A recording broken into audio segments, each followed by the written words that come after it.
Alors ce matin, Marco, vous évoquez la disparition de Grégory Le Marchal, c'était il y a tout juste un an. C'était le 30 avril dernier, Grégory, le gagnant de la Starac, s'éteignait à l'hôpital. Il était en attente de greffe, vous le savez, il était atteint de mucoviscidose, Christophe. Eh bien, un an après, les parents de Grégory nous ont reçus chez eux, Christophe, près de Chambéry, où Grégory est toujours très présent. Pierre Le Marchal, bonjour. Bonjour Marc-Olivier. Bonjour Laurence Le Marchal. Bonjour. Merci de nous recevoir un an après la disparition de Grégory chez vous, dans la maison. Pierre et Laurence, déjà un an après la disparition de Grégory, j'imagine que cette date est un peu compliquée à appréhender pour vous. Pierre, vous diriez quoi? Je dirais que effectivement c'est une période un peu difficile qui arrive pour nous. Mais on se disait aussi avec Laurence que on a l'impression que le temps s'est arrêté depuis le 30 avril 2007. Voilà. Vous, Laurence, comment vous l'appréhendez cette date qui arrive? J'y pense pas. Enfin, ça peut paraître bizarre, mais je vis au jour le jour.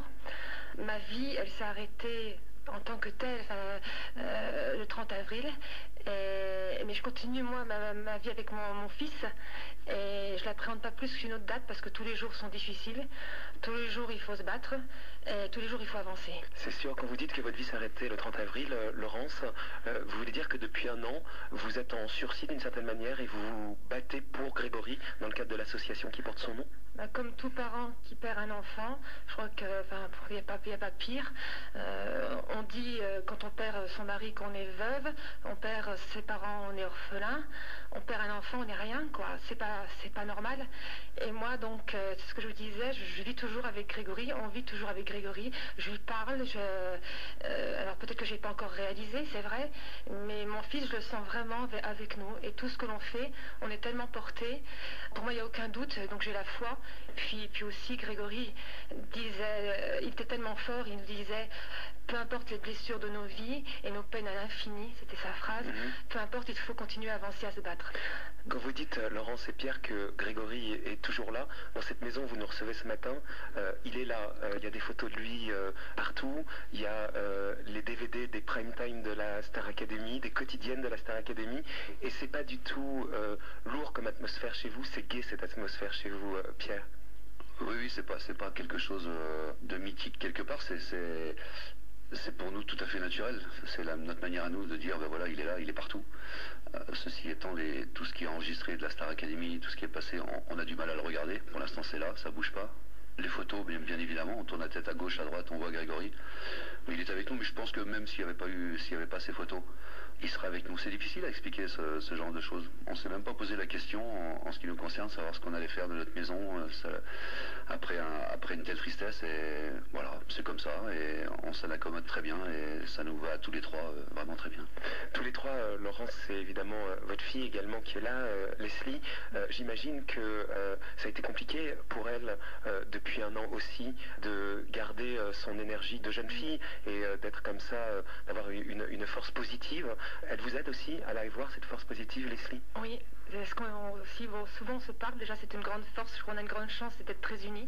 Ce qui nous pousse à aller d'avant, c'est l'amour qui nous unit, l'amour avec Grégory, entre mon mari et moi, avec Leslie. Et Leslie, c'est vrai qu'elle nous pousse à aller de l'avant. Pour elle, pour tous les autres, on n'a pas le droit de se laisser aller. Et pour Grégory, on n'a pas le droit de se laisser aller non plus, quoi. Pour nos enfants, on n'a pas le droit. Ça fait 25 ans qu'on se bat avec Grégory. On ne se bat pas depuis là seulement sa disparition, on se bat avec lui depuis 25 ans. Et on se bat toujours avec lui, mais d'une autre façon.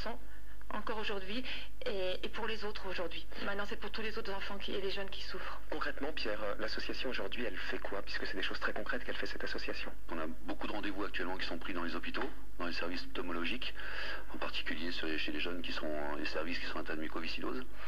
On est en train de penser sur un problème de recherche scientifique, c'est-à-dire on va investir de l'argent et on va suivre un projet très précis qu'on pourra rendre compte, ensuite à tous nos donateurs et nos membres, puisqu'on a des membres aussi à l'association, ils sont quand même plus de 3000. Et puis on est sur un projet, voilà, c'est tout nouveau, on va le concrétiser dans très peu de temps sur un film sur le don d'organes qui va être fait du côté de Grenoble, et c'est un film de 30-35 minutes avec lequel on pourra alimenter des conférences pour faire passer des messages sur le don de soi. Parce qu'au-delà du don d'organes, c'est plutôt du don de soi qu'on va parler à ce moment-là. Sur la table, on a posé les micros, il y avait tous les chèques que vous receviez, et vous me disiez c'est rien à côté de tout ce qu'on reçoit, parce que c'est ça votre quotidien, Laurence, aujourd'hui, de s'occuper comme ça de cette association, tous les jours. Tous les jours. Oui, c'est notre vie.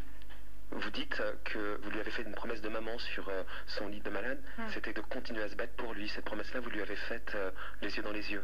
Oui, les yeux dans les yeux, parce que quand vous avez un enfant, et Grégory n'est pas le seul comme ça, la majorité des enfants qui souffrent ont une telle force, ont une telle dignité, un tel courage, que vous, en tant que maman, vous ne pouvez pas baisser les bras, c'est pas possible.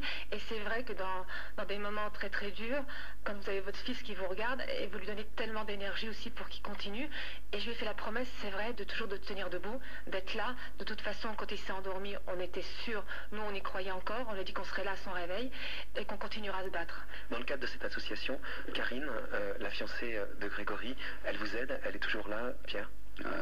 Oui, je dirais même qu'elle est plus que là.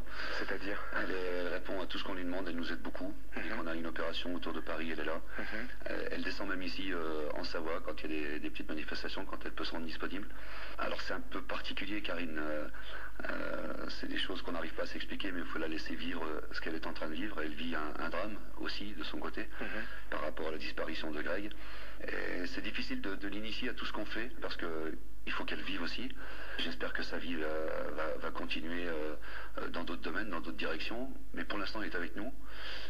Et elle en parle comme nous on parle quand on entend parler Laurence. Elle en parle de la même manière. Donc c'est des longues discussions au téléphone entre toutes les deux.